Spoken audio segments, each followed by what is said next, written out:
Hello, everybody, and welcome to Lehigh Valley Passport to History's monthly virtual program. I'm your host, George Wacker with Lehigh Valley Would Love Media. This series airs live on third Tuesdays, and we take about 30 minutes or so of your night to highlight a different theme and discussion from participating historic sites. We have a lot tonight, which is a lot of fun. Lehigh Valley Passport to History, as you can see here at lvhistory.org, is a partnership of 50 historic sites and resources in and around Pennsylvania's Lehigh and Northampton counties. The group helps to promote local tourism and shares historical activities, events, tours, and exhibitions throughout the valley. Lehigh Valley Passport to History is funded in part with funding received through the County of Northampton's Hotel Tax Program, the Lehigh Valley County Tourism Development and Grant Program, and the Institute of Museum and Library Services. Visit lvhistory.org for more information. You can see their website here. Lots of fun upcoming events, and here's some of our upcoming shows. Tonight's program is historic gardening and summer kitchens, and participating speakers this evening, I'm going to bring them on one at a time. Joanne Ritter from Historic Bethlehem Museums and Sites. Yay! Anna Davis of the Historic Washington Park. Yay! Sarah Heffner of the Schwenkfelder Library and Heritage Center, and of course, Alec of Quiet Valley Living Historical Farm, which is still one of my memories from being in middle school. We visited there, and I remember it fondly. I remember it very clearly. It was a really fun time, so I always bring that up whenever we can talk to somebody from Quiet Valley. So thank you, and welcome to all of you. We have a full house this evening, so we're going to get right into it. If you're unfamiliar with how this goes, each one of our speakers is going to go through a little presentation here to give you an idea of what, in this particular case, what summer kitchens or summer gardening was like back in the old times. And Joanne, we're starting with you. You're on location. I'm going to bring you up a little bit here. You're on location at the Gundy House in Bethlehem. How are you doing? Yes, very good. Very good. Thank you. So tonight you're going to talk about how a summer kitchen, why it was used, was it what it was.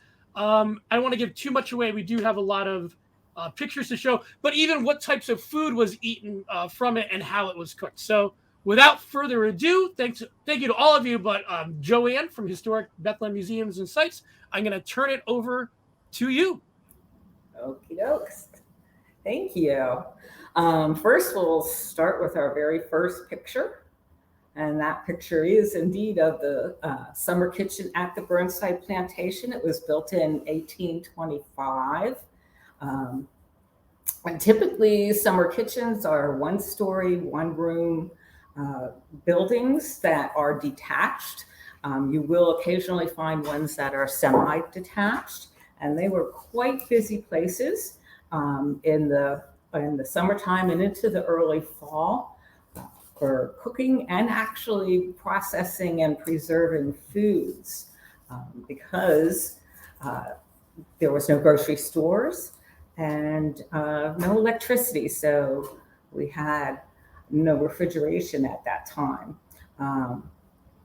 If we go to the next picture, this is the inside of our summer kitchen at the Burnside Plantation.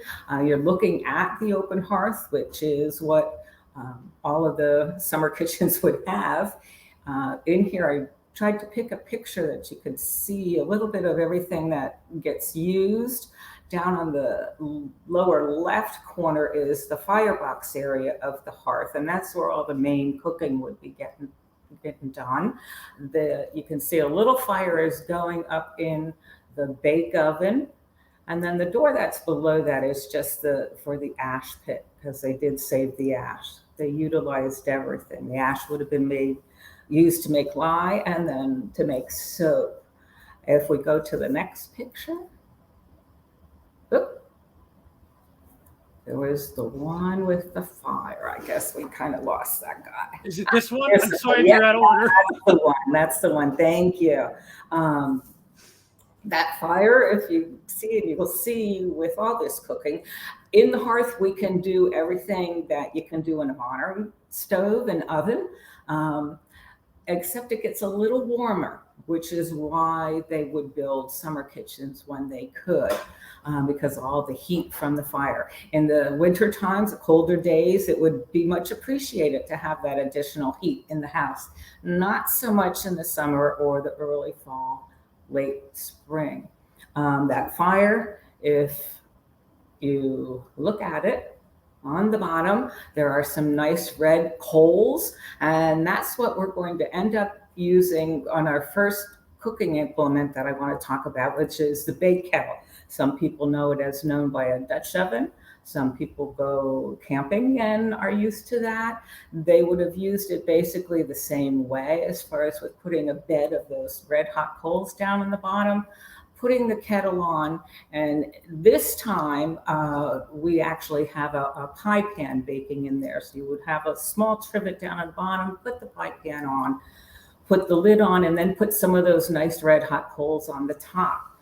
One of the things that you need to remember when you're baking this way is to divide your baking time up, that you rotate the pot around, the kettle around, and then rotate the lid in the opposite direction, because with this kind of cooking, you will have hot spots and cold spots, and you want to try to even them out. If you can see the tongs in the picture with the bake kettle, we're starting to rebuild up our fire to get some more coals going. So we can go to the next picture, and that was baking. And this now, they would use all of their cooking implements in different ways to accommodate whatever they were cooking. You can see there's a cast iron kettle that is hanging from the crane, and we have a good roaring fire going, trying to get a hard boil going so that you can use that. The other picture there is, that's actually some duck that we are actually frying to remove the fat, as that's then it ends up going into something else to further its cooking. But you can see that skillet could be hung, or that it is now sitting on trivets. You want to go to the next picture? Okay, well, this is something else that was cooking. I did combine some of these, so I apologize. Okay, those two pictures together are fine, and we'll jump. That's fine. You can see another type of implement that they would use in cooking is the tin-coated brass pots, and then down on the front you can see a toaster. It's called a cake toaster that the blacksmith would have made. Blacksmiths are the friends of the cooks. They make a lot of implements that we use. Toasting bread was quite common. You could even use a flesh fork to do it, and even toast it in a frying pan. On the right side, you see the finished product of what was being cooked, and that was a root vegetable soup. The Moravians and German people ate lots of salad, lots of vegetables, lots of soups, and lots of puddings. And this receipt, which is what they called recipes at that time, was from 1787. And you can see the toast is in there. They always use toast as far as to help supplement and fill your belly up. You can do the next picture. Another frying one, and this one is some sausage and some apples. And I wanted you to be able to see that we have. This looks delicious. Oh, it is. It's very delicious. And then in the kettle that's off to the side, on a smaller trivet, it's a copper kettle that's tin line that they would use. We're making with apple cider. We're making a broth kind of a sauce that gets poured over it. You can see now that the inside of the bake oven, that we are starting to get a fire going in that picture.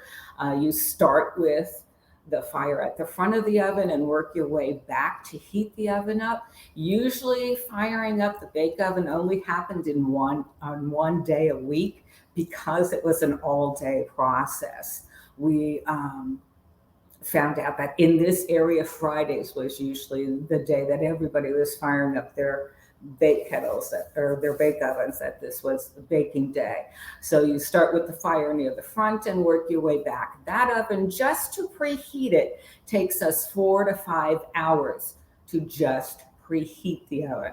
We bake in it with no fire whatsoever. We pull out the fire, because that's then, yep, there's the picture on breaking out the coals, and you're just baking with the heat of the bricks when you're in there. And we have some pictures of, yep. I have 2 left. And you use that oven. That oven gets used all day long. It will be cooling down as the day goes on. So you start with your things that need the most heat, your bread, and then your pies and your cakes. And as the day goes on, you bake things that take less time. So while you're preheating the oven 4 to 5 hours, you're also then prepping what's going to be going into the oven. And there we have a sample of some of the things that we had baked in there. That would be all day. You just all day. Yeah. You did nothing else on baking day except bake, and you were baking things as a way of providing food for your family then for the rest of the week, because you baked all your bread for the whole week in that day. That's the first thing that went into your oven. And then even overnight, you ended up putting in fruits or vegetables and herbs. As I had a picture of some herbs that we had washed and we were putting in. Into the oven that overnight, because the oven was so slack that you could dry things in it overnight, or even make meringues. You could throw in meringues, because a lot of the baking, you separate the eggs, so they would not have wasted them. I know we have to move on. I'm just so curious. Were summer kitchens very prevalent? And you're at the Goody House in Bethlehem. How prevalent were they in? The Sun Inn has one, correct? They have, and you will find, like a lot of times as far as with your, like your taverns and stuff, and even some of the smaller towns, they will have like the communal bake oven outside that is covered.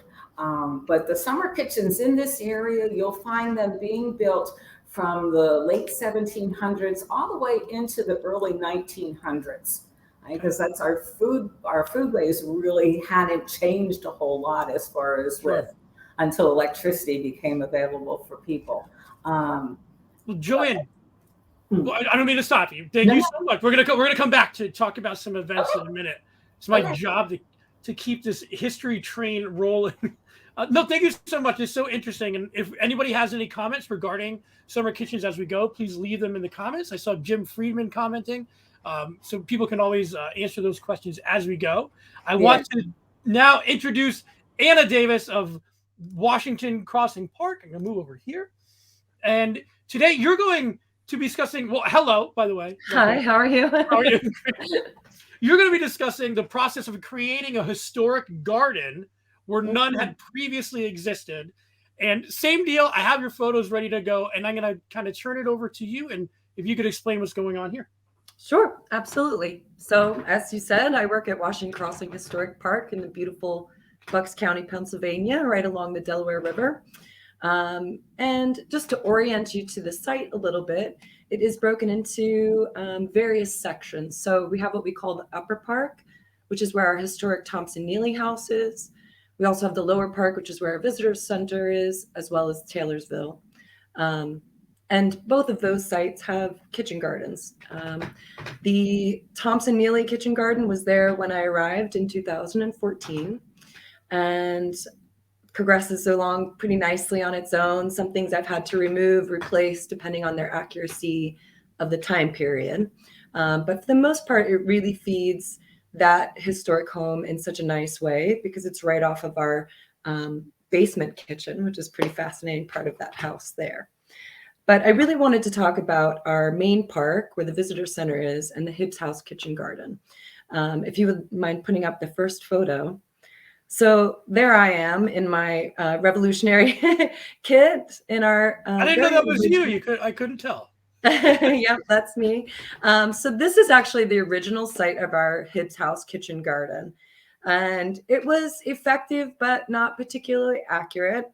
It kind of existed in a field away from the home And that would have been very atypical of a classical kitchen garden, which is really quite tight to the house and really needs to feed the necessities of the home. So not just in a culinary sense, which we may think of as far as spices and some root vegetables, but also and salad greens, but also for medicinal effects. So a woman that was well versed in the medicinal properties of plants could have done very well for herself and supported her own family and maybe other neighboring families as well with her knowledge. But we also have ornamental plants in there. And I always find it really interesting to say that there's very few plants that have just one purpose. And a kitchen garden really needs to have plants that have more than one purpose to be an effective kitchen garden. So with this in mind, that this was not exactly a perfect representation that we were looking for, we started a discussion in about 2016 about how we could change the look of this historic kitchen garden. So if you want to switch on to the next slide. So that's our Hibbs house. And the first little bit of fencing, and then we continued to put the fencing up with the help of volunteers, and that went up really, really well. And then here we are building our historical trellis there, well, more of a pergola really on site, which we train our grapevines to climb over. This was all timber framed, well-researched, historically accurate style there. And so when it comes to creating, as opposed to recreating a historical kitchen garden, there are a lot of snags that you come across along the way.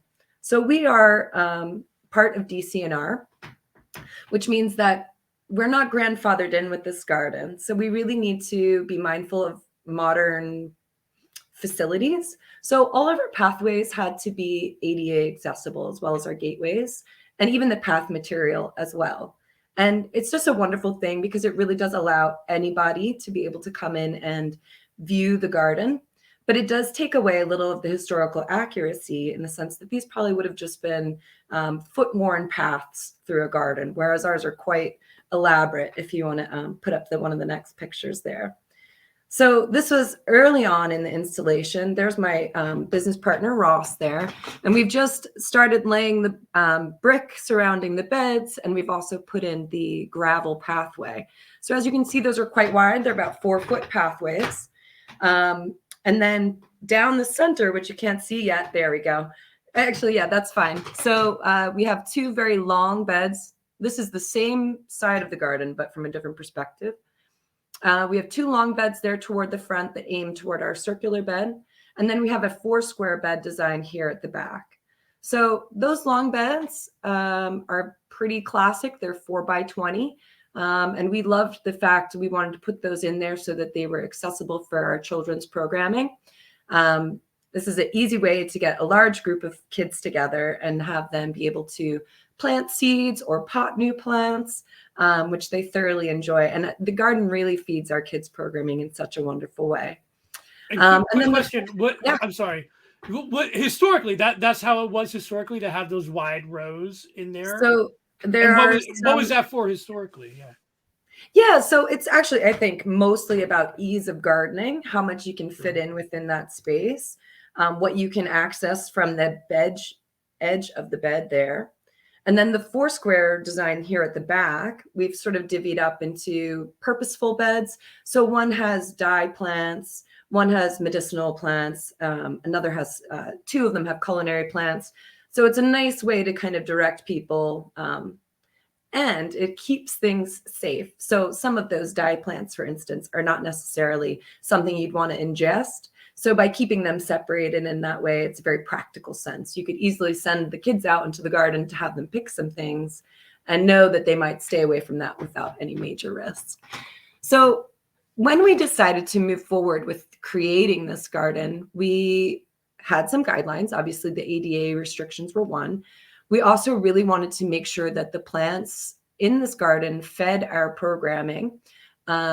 And I really wanted to represent multiple styles of garden design and plants that would have been found in 1776 or earlier here in America. So we sort of represent the 3 major styles of kitchen gardens, one being very formal, and that's the side that you saw there. Another being the potager garden, which is sort of a in between, less some function mixed in with ornamentation, and that's sort of that picture right there. And then at the very rear, past the shed, there is our vegetable garden. Oh, go back one, please. Past the shed, there is the vegetable garden, and that really has more of that rustic feel to it. Yeah, so we've kind of treated it like a museum to gardening styles and plants of that time period. I find it very interesting when it comes to plants and plant selection. We put a lot of time and research into what's represented there. We have about over 230 plant species represented in our garden. And we really try to focus on those that would have been used by our demographic in Bucks County. So Scotch, Irish, and Quaker. An interesting learning opportunity is that this gives you the chance to explain natives versus invasive versus domesticated plants. And a lot of these colonial plants did come from Europe. They were what the people were familiar with in their culinary ways or their medicinal ways or their laundry ways. So we really have to stick with those. We do incorporate some natives where applicable. But it's really kind of a fun thing, you know, when people come and they say, where are the tomatoes? And I think, well, they weren't really here yet. Nobody was really using them at this scale of house. Huh. Jefferson was growing them, but, you know, he was very wealthy and prolific plant lover. So it just wouldn't have trickled down to us at that point. That's good. I have a, well, no, keep going, but I have a question, I guess, for everybody at the end that I'll ask at the end. Oh, okay. Yeah, I just wanted to quickly finish off with how the garden feeds our programming at the park. We have one of our major events is Colonial Days, which occur throughout the school year, and we have large groups of children that come through. So with the use of the garden, I'm able to present to them herbal medicine of the colonial period, which they tend to really enjoy. And then we also have Market and Muster and McConkey's Market. So we use products from the garden, and then we sell them on those days to help kind of feed the fundraising of the garden itself. And in fact, McConkey's Market's coming up on June 18th, so that's a good one to look out for. And then we also do one last event called You Point and We Pick. So people can come into the garden on selected days, point to the vegetables, herbs that they would like, and we'll pick them for them in exchange for a donation to the park. Interesting. Yeah, so at the moment, the park is undergoing a major change. We had a capital project that's been on the books for a long time, only now just began in 2020, or 21, excuse me. Sure. So while I would encourage people to visit the gardens, I will say please come in 2023 when the work there is done and the gardens have been put back to their normal beautiful self. Well, yeah, we love the progress, which is amazing. And we'll circle back around because I do have a question for everybody at the end. Okay. But again, and be sensitive. Thank you so much, Anna. We have to move on and sit tight because this is all interesting. We're moving on to Sarah Heffner. Let me find her with the Schwenkfelder Library and Heritage Center. And I want to turn it over to you right away. Like, can we go into your presentation? I know that a significant collection of the Schwenkfelder Library and Heritage Center is at the H. Winslow Fegley collection of glass plate negatives and photographic prints, which we're going to take a look at. These are some of the most fascinating photos we got to check out today. So, Sarah, I'm turning it over to you, and I hope I get some of these photos in the correct order. Thank you. It's one of my favorite collections here at Schwenkfelder Heritage Center. Fegley recorded Pennsylvania German rural life. And there's a book, Farming, Always Farming, which was published in 1987. That's almost iconic now. One of my favorite look-through books just to see how life was lived at that time. If we can go to the first farmstead photo, I can. The farmsteads in the early 20th century had progressed from the early log cabins and had become well-established, prosperous farms in this area. But one of the first ingredients of a farmstead was a garden, and that still remained that way in the 20th century. Here in this photo from the farm, you can see it's really in the foreground, but you can see the garden and the fencing, and that might be a bake oven structure that's on the right-hand side. And what about you? What year is this from? This would be the early 20th century. Okay. Maybe around, I think 1910, 1920. So the farmsteads would now have the large stone farmhouses, large barns. Of course, the Pennsylvania German bank barns are well noted, and multiple outbuildings that might have included a bake oven, a summer kitchen, the wash house, chicken house, the privy, the woodshed, a dry house for drying fruit, corn crib. But the garden was the most important element close to the house. And we can move on to the next slide, please. Here's another farmstead. You can see the enclosed garden with the picket fencing. That might be a garden tool shed to the right of the garden. The gardens were still hand dug in the enclosed area. There would at this point be a larger patch for quantity production of certain vegetables that would have been done with a horse plow and some other horse-drawn equipment. But the kitchen garden would have been hand-dug beds. The earliest gardens would have followed the European tradition of four-square arrangement, but there seemed to be numerous beds that varied from farmstead to farmstead. If we can go to the next photo. This photo shows the smaller kitchen garden on the right-hand side that probably went with the Großstati, the grandparents' house, the smaller house that's in front of the barn. And you can see the home orchard on the right-hand side as well. Each farmstead would have also had a home orchard of 1 to 5 acres. Apples were a very primary crop early on, used for cider, apple butter, apple schnitz, along with other tree fruit, peaches, pears, plums, apricots, and also bush fruits, raspberries, blackberries would have all been part of a garden. Gardening was done primarily by the women and the children, with the larger patch getting some assistance from the men. I think next slide. This is apple butter time.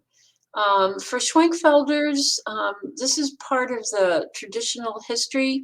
The first Thanksgiving, the Day of Remembrance, when the Schwenkfelders arrived here in Pennsylvania in the early 1700s, they had a meal of Thanksgiving. This was before Thanksgiving was established as a national American holiday. The tradition has it that they had apple butter and bread. Apple butter would have been an annual event, sometimes done just in the family. Other times it would have been more of a communal festive time. You can see the crocks on the ground there that would have been filled with the apple butter. Apple butter cooking takes all day long till you get it down to that thick consistency. I've read in some literature it was referred to as Pennsylvania salve because it was a mainstay. It kept forever, and it's a very flavorful serving for your bread or your cottage cheese if you're a Pennsylvania Dutchman. Next photo. This is not a Fegley photo, but I just enjoy it so much that I included it. It shows that, yes, gardens were work and took a lot of discipline and effort, but they were also, and still are, enjoyable. And from the earliest gardens on, the Pennsylvania Germans would incorporate flowers and herbs into the garden. And I think this gardener just shows how gardens can lift your spirits too. Sure. And this was my favorite photo. This is a fantastic photo. Potatoes, Grimbera, they were planted and eaten in large quantities by the mid-1800s. It took a while for Europeans to adapt them when they were brought over in the 16th century from South America, but then they traveled here and were also grown by the Native Americans. But here, by this time, potatoes were a mainstay in the Pennsylvania Dutch diet, kept in storage fairly well in the basement cellars, root cellars, all winter. And here you see a family out harvesting new potatoes with their oak baskets. And this grapes were typically grown on Pennsylvania German farmsteads as well. Usually Concord varieties, not the table grape varieties that we think of from the grocery store. Concord varieties are more disease resistant and hardy. They were used for wine, for jams, and one of the best Pennsylvania Dutch pies is grape pie. It has wonderful flavor, and it's one of my favorite pies. And I do want to mention we have our main fundraiser event coming up. That slide just shows the Penn Dry Goods Market. Okay. That is June 3rd and 4th. That features educational textile programs by nationally known speakers. And there's also an antiques and vintage textile show with 24 dealers. So we're returning to a live event after being only virtual last year. So Right. we're getting excited to get ready for that. You can feel the energy of a lot of these fun events that you couldn't have that are now happening almost every weekend. So it's great to get into it. Thank you so much for that. I want to keep this going just because we have 4 guests tonight. Usually we only have 3 or 2. So I want to continue on and make sure, and thank you so much, Sarah. I want to continue on and make sure we get to Alec, who's a farmer at Quiet Valley Living Historical Farm, where I'm sure with many other students who can agree with me, have been here on a student field trip or something of the nature. So Alec, thank you so much. And thank you for being so patient, being our final guest this evening. And you're going to tell us a little bit about the farm itself and what you do. Sure. Well, first of all, thank you very much, George. And I'm glad you had a good time at our farm when you were a student. And thank you to everybody else who was just talking. It's so exciting to hear about all your projects, and hopefully I can visit you all soon, hopefully this summer. But like George said, my name is Alec. I am a farmer at Quiet Valley. Quiet Valley is a living historical farm where we do our best to showcase the lifestyle of the family that actually lived there. They're the Depper family. And we talk about how they lived throughout several generations throughout the entirety of the 1800s. So they were a family where farming was very important to them. They were a farming family. One thing that was very crucial to their success as a farming family was actually their kitchen garden. So what was important was the market cropping that they would do out in the larger fields, things they would do with the horses and the plows and all that stuff. They would get some money from that, but then to supplement that money they were actually making, they would grow crops in their garden that they then would use for themselves. Later on, in the later 1800s, they actually would have something like a truck patch, which is just sort of, you can think of it like an extended version of there's our Foursquare right there, our Foursquare market kitchen garden. But the truck patch was like an extended version of that, where they grew some of their more favorite crops, the easier crops for them to grow, like potatoes and cabbages that they could then sell. But we'll focus on our kitchen garden right here. So you can see we have a couple of people working in one of the quadrants of our Foursquare kitchen garden. Our kitchen garden, as you can see, is fenced in with that picket kind of fence there. And then it's divided into 4 quadrants. Each one is about roughly 40 feet by 40 feet square. You can see in the background of that photo, one of those quadrants is actually sectioned off into being more of a perennial herb section. We actually have pathways that run around that give us about a 2-foot wide bed that runs the inner perimeter of the fence there. So we'll talk about some of the some of the vegetables that were grown in that garden that we still are growing. By the way, this is a recreation of a kitchen garden. It is too far from the actual house where they live to make sense for their kitchen garden. So they recreated this, I think in the 80s they did that.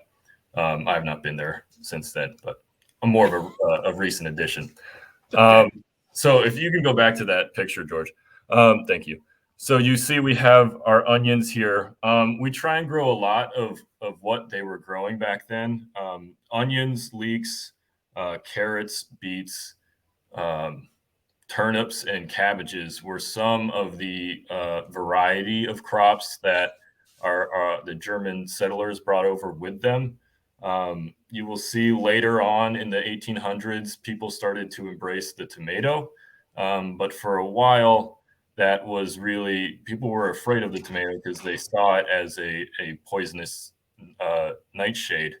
And even though potatoes are in the same family, I'm not exactly sure why the potatoes caught on to the Europeans so quickly, but both of those, potatoes and tomatoes, are actually native to the Americas.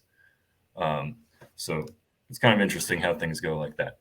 You can see here we have one of our workers here is weeding. This is actually the perennial herb garden, and that is not an ADA safe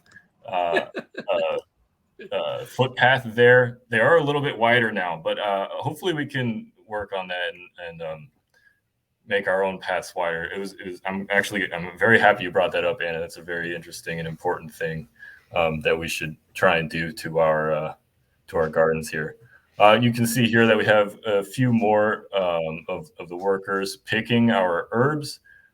Herbs were also really, really important to the survival of the family here.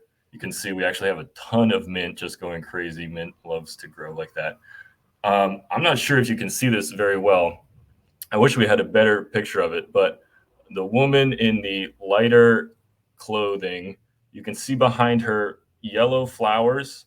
I hope you can. Yeah, I see it. So those flowers, those are actually coming off of a rue plant, which is one of my favorite plants that we have in the garden. Rue is not an herb you hear so much about these days.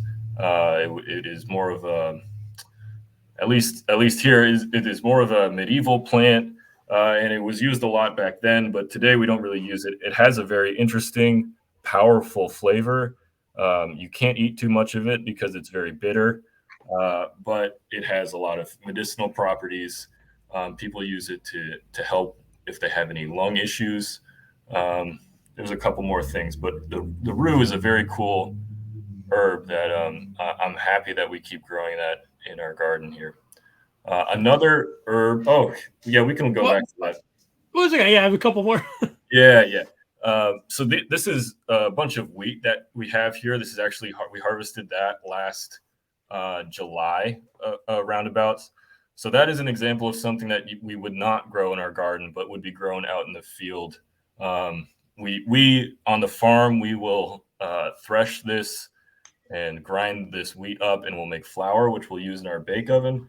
But a lot of this crop would actually be sold or traded in town. I think we have maybe one more picture of the wheat. Oh, so there's flax. Flax, last year we actually did a demonstration of that in our garden. That's another crop that probably wouldn't have been grown in there. They would really try to keep, vegetables, herbs, and some fruits in the garden, but we only had space in the garden for the flax, and flax was used a lot for weaving. It was and so if you didn't use sheep wool for weaving, you could use flax instead, and it's a lot of work, but it's very interesting work. We'll be doing another demonstration of that again this summer, so we hope people will come to visit us for that. Yeah, and that's what we're going to ask you. I'll start with you, Alec. And I know some people have mentioned some events coming up, but what can people look forward to at Quiet Valley Living Historical Farm, maybe in the next couple months or this summer? Sure. So in the next couple months, we have our Farm Animal Frolic, which I'm very excited about. Sounds fun. Yes, that will start May 21st is a Saturday. We'll be doing it for 2 weekends. What you can look forward to for that is we'll have all of our baby animals out. They'll be under a big circus tent. You can come by, say hello to them. We'll have volunteers dressed up just like you see here, talking to you about the animals, and you'll be able to pet them and all that good stuff. We open up for summer tours on the 18th of June, and we'll be open all the way through Labor Day. Okay. All right, I'm going to bring everyone in here. I'm so happy. Being able to go through this in 40 minutes or so is fantastic. I wish I could talk to you guys for a couple hours, but I do have a question. Well, first of all, I learned that I knew that tomatoes came here late, but I didn't know how late. Like, I didn't know even in the 1700s we were still kind of hesitant to incorporate them, which is really interesting. One question to each of you: what can the local gardener in their own backyard, what can they take maybe from some historical summer kitchens that they could start doing in their own garden? I know I'm putting you on the spot, but if anybody has a recommendation, like some way that you can use some of this in your own pastime. Go ahead, Alec. I'll have some. Yeah. So speaking of native plants, one plant that is native to here that I really like is something called a Jerusalem artichoke or a sunchoke. I wish we had pictures of it, but it kind of looks like a sunflower when it's growing. Okay. It grows tubers that are edible, and it is just a really hardy plant. And if you have wet soil in your backyard, you can throw a couple of these tubers in. You got to be careful because they will multiply quickly. But it is a delicious food, and you really don't have to do much to take care of it.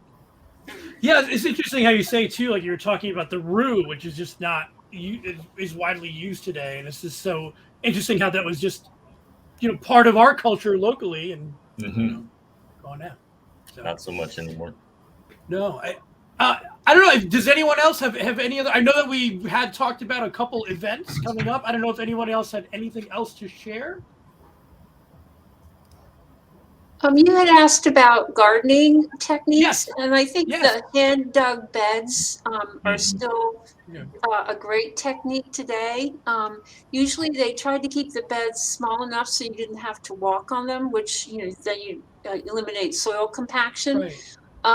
And if someone wants to try some of the heirloom Pennsylvania Dutch varieties, Landis Valley Museum has an heirloom seed program with some of the Pennsylvania Dutch heirloom varieties. That's interesting to try. Yeah. I think a kitchen garden is nice to keep small and doable before you get into a potato patch sized garden that gets away from you in mid-July. Walk before you run in some of this stuff, but I would personal experience. One of the fun things too would be to sort of explore some of those household uses of plants. It's very simple things like lavender in your laundry or wormwood in your cedar chest. Little things like that kind of connect you in a nice way to that past experience and make it a little bit less modern, chemically processed, those kinds of things. It's a nice way to create the history. And I get through some of these events as they go visit you, now that we're able to do that in person, people can learn more about these things and even take some of that history home, right? and learn to do it at home. So, well, you guys, thank you so much. This was so fascinating. Thank you. I don't think anybody minded that we went 15 minutes over. I don't think we have one complaint. I really appreciate it. Stick tight with me for a second as we say goodbye to everybody. But again, be sure you visit lvhistory.org to learn more about Lehigh Valley Passport to History and all of these different organizations. You can find their information on there. Thank you so much for watching. We really appreciate it. This is one of the highlights of my month. I get to learn so much and get to talk to fantastic people like you. You guys stick on for 1 minute. I want to make sure we say goodbye after this. And thank you to everybody who watched. I'm George Wacker with Lehigh Valley Would Love Media. And thank you to Lehigh Valley Passport to History for putting on these monthly programs. And we'll see you next month. Oh, wait, we have one comment. I'm going to pull it up here. Thanks. See, everybody, they comment at the end. So thank you, Susan. Thank you, Howie. And of course, thank you, Jen. We appreciate it. Thank you, everybody. Have a great evening.